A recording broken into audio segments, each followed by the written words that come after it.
Muito bem, pessoas, eu sou o professor Cristiano Kaller e seja bem-vindo a mais uma aula de Sociologia. O nosso assunto de hoje, Revolução Industrial. Fiquem conosco logo após a nossa vinheta.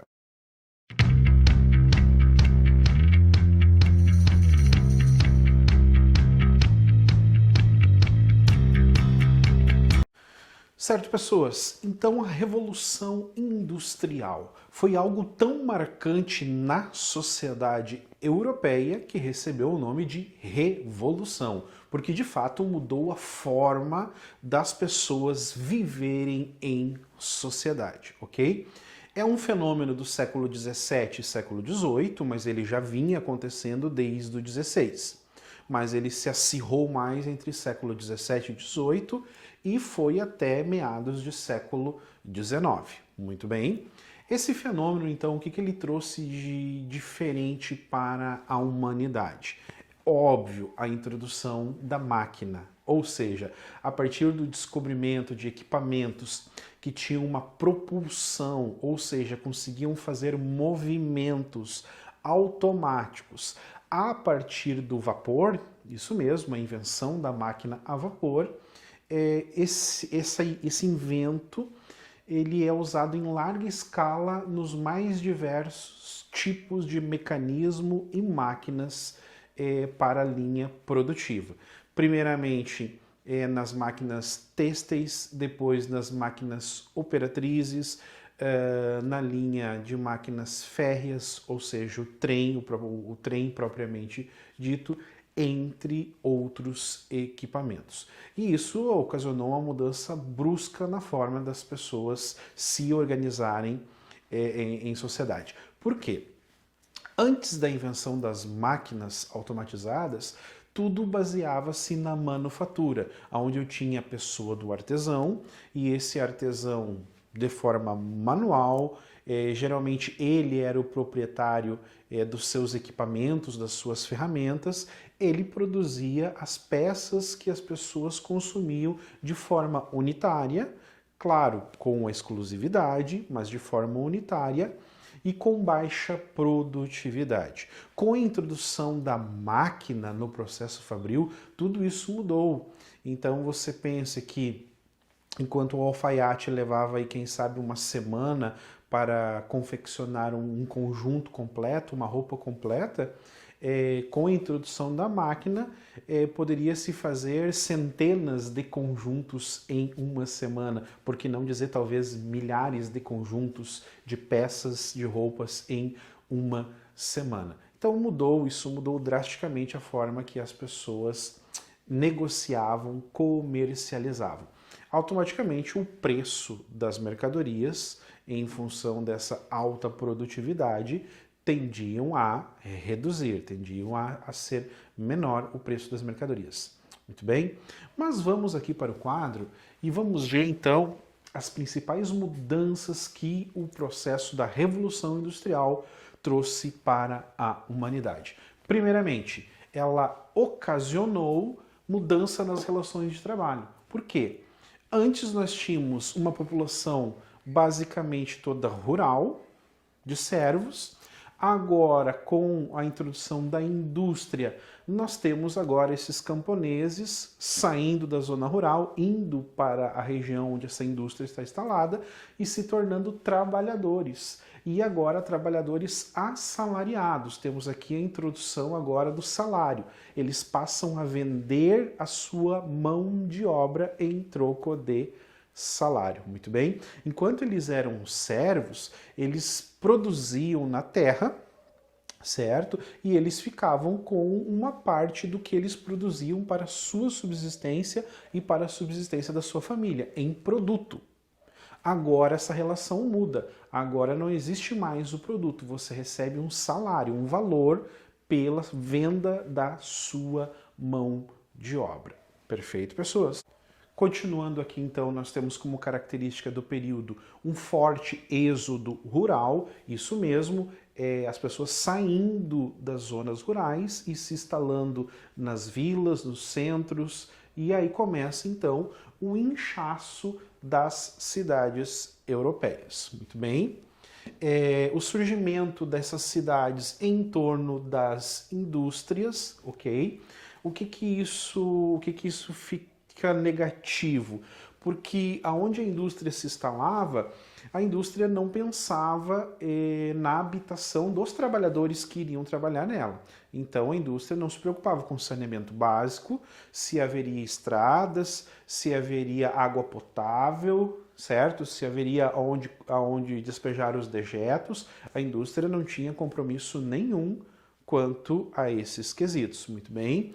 Então existia uma falta de saneamento em todos os vilarejos que iam se constituindo ao redor de uma indústria, ok? Outra característica, agravamento da desigualdade social. Isto mesmo, um acúmulo de capital. Mas quem que estava acumulando capital? Sim, o burguês, o dono da indústria, o capitalista, aquele que tem o capital. Então, esse estava enriquecendo muito, muito, muito, e o trabalhador assalariado, como era explorado, ficava cada vez mais na linha da miséria. Com isso, nós temos, nesse período, século XVII e XVIII, a formação das classes sociais muito parecidas com o que a gente tem hoje. Marx, um sociólogo clássico, ele vai chamar a nossa atenção a respeito da formação de duas classes sociais apenas. Os burgueses, o capitalista, aquele que tem o capital, e o proletário, que é o operário, o trabalhador, aquele que não tem o capital. Porque Marx é contemporâneo aí do século XVIII. Muito bem? Vamos lá. Outras características. Mazelas sociais. É óbvio que se eu tenho cidades surgindo sem saneamento básico, eu vou ter nesses vilarejos, nessa cidade, propagações de doenças, uma série de doenças, epidemias. Nós temos a tifo, a cólera, a própria peste negra, a peste bubônica, aí, ainda resquícios dela aqui no cenário europeu, tuberculose, entre outras doenças que são típicas de um ambiente insalubre. Muito bem, vamos adiante. O que mais nós temos? Com todas essas características, começa então por parte dos trabalhadores os movimentos sociais. Isto mesmo, os primeiros movimentos sociais aí são oriundos do século XVII e século XVIII, onde os trabalhadores, a classe operária, começa a se reunir secretamente para conversar, para traçar ideias do que eles poderiam fazer para melhorar a sua vida enquanto operários. Muito bem, começam então as reuniões secretas dos operários. Mas muito bem, isso faz parte da dinâmica capitalista, certo? Olha aqui comigo. Como que a dinâmica capitalista ela se apropriou desse momento da Revolução Industrial, se apropriou desse acúmulo de capital? A dinâmica capitalista, então, ela transforma pessoas, tudo em mercadoria. A minha própria mão de obra eu troco, eu vendo ela por salário. Tudo se transforma em mercadoria, ok? O trabalho humano, então, é vendido por salário. Aqui, as jornadas de trabalho desse período eram em torno de 16 horas diárias de trabalho. A exploração maciça dos trabalhadores assalariados, porque não existia direitos trabalhistas. O que isso significa? Se você se machucasse na indústria onde você trabalhasse, você simplesmente era dispensado e não existia nenhuma remuneração, nenhum auxílio para você ou para a sua família. Se você morresse em algum equipamento, da mesma forma não havia nenhum tipo de ressarcimento para a sua família. Muito bem, pessoas, isso era a realidade século XVII, século XVIII e século XIX. Vamos lá? Com esse clima de revolta, esse clima de violência, agora muito forte por parte dos operários europeus, começa a surgir várias lideranças, várias frentes operárias reivindicando os seus direitos na Europa. Um dos primeiros movimentos, então, lá de 1819, 1820, é o movimento dos cartistas. Por que recebe o nome de movimento dos cartistas? Porque os operários fizeram uma carta E nessa carta eles listaram tudo o que eles queriam de melhorias para si e levaram isso para o parlamento inglês, ok? O parlamento inglês leu essa carta, ignorou completamente o que os operários estavam pedindo e além disso, o governo fez uma repressão muito dura contra os líderes do movimento. Foram presos, alguns foram assassinados, outros desapareceram, certo? Então, o movimento cartista gerou uma angústia e um sentimento de revolta ainda mais forte com tudo que estava acontecendo. Alguns anos depois, já em 1830, novamente os operários, agora inflamados, levam a sua demanda novamente para o parlamento inglês. O parlamento inglês, agora vendo que não tinha como não fazer as reformas, ele começa gradativamente a liberar algumas exceções. Uma delas, e muito importante, o parlamento inglês, em 1830, 1829, 1830, ele autoriza a associação sindical.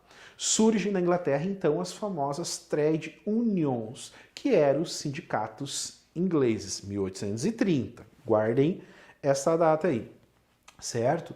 E aí as lideranças sindicais, então, começam a se organizar nessas trade unions. Claro que o governo sempre vigiando muito de perto tudo que era tratado, tudo que era resolvido nessas trade unions. Já nesse mesmo contexto, nós temos outros países da Europa que estavam no processo de industrialização, como Bélgica, Alemanha, França, Áustria e entre outros, e nesses países era proibido qualquer forma de associação, certo? Um grupo de pessoas reunidas poderiam ser presas. Esses governos mantinham uma repressão muito grande a qualquer agrupamento de pessoas. E nesses países as pessoas então se reuniam de forma clandestina, de forma secreta, certo? Então, Inglaterra sai na frente com o sindicato, 1830, esses países não liberam, não, já era de se esperar. A França, então, nos seus movimentos secretos, nas suas associações secretas, ela resolve, então, tentar um levante, tentar uma revolta. Em 1848, esse levante não dá certo, ele é duramente reprimido pelo governo.